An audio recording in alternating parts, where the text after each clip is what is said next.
They I want to say to the people of America and the nations of the world, we're on the move and no wave of racism can stop us. Martin Luther king junior 1955 में उस वक्त शहरी हकूक़ के अलंबरदार के तौर पर उभरे जब उन्होंने रियासत अलबामा के जनूबी शहर मॉन्टगोमरी की बसों में नस्ली बुनियादों पर अलहदगी के खिलाफ मुहिम शुरू की।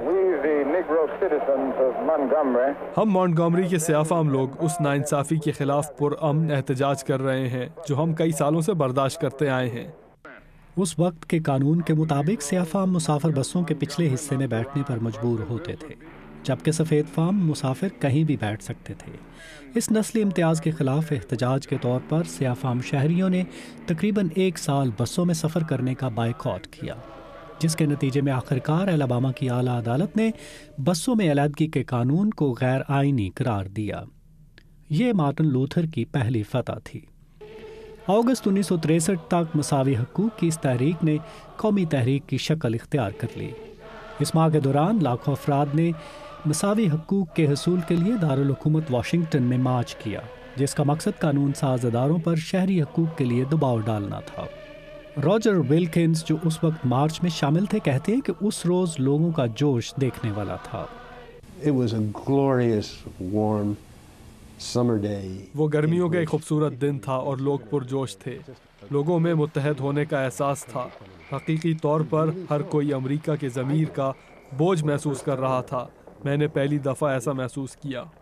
विल्किंस के लिए उस मार्च का सबसे यादगार लम्हा मार्टिन लूथर की आई हैव अ ड्रीम तकरीर थी। I have a dream. My 4 little children will one day live in a nation where they will not be judged by the color of their skin but by the content of their character. 1965 में police ने Alabama में पुरअमन मुजाहिरीन पर तशद्दुद किया।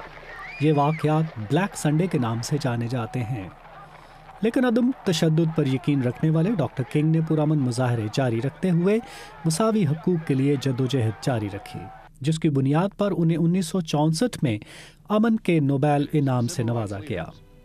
उसी साल सदर Lyndon Johnson ने शहरी हकूक़ के कानून पर दस्तखत किए और अगले ही साल वोट के हक़ का कानून मंजूर किया गया। इन इक़दामात से अमेरिका में नस्ली इम्तियाज़ का खात्मा हुआ। मैंने कहीं पढ़ा था कि अमेरिका की अज़मत इसमें है कि यहाँ हक़ के लिए एहतजाज का हक़ है।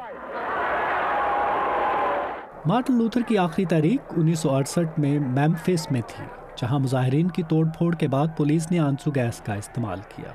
कुछ देर बाद डॉक्टर किंग पुरअमन एहतजाज के लिए दोबारा मेम्फिस गए, जहाँ 4 अप्रैल 1968 को उन्हें कत्ल कर दिया गया। तकरीबन 50 साल पहले मार्टिन लूथर किंग ने शहरी आज़ादियों के लिए तहरीक का आगाज़ किया। इसका नतीजा ये है कि ना सिर्फ सियाफ़ाम अमरीकियों को यकसा हकूक़ मुयस्सर हुए, बल्कि मार्टिन लूथर किंग की यादगार को अहम अमरीकी रहनुमाओं की यादगारों के दरमियान जगह मिली। नदीम याकूब, उर्दू VOA, वाशिंगटन।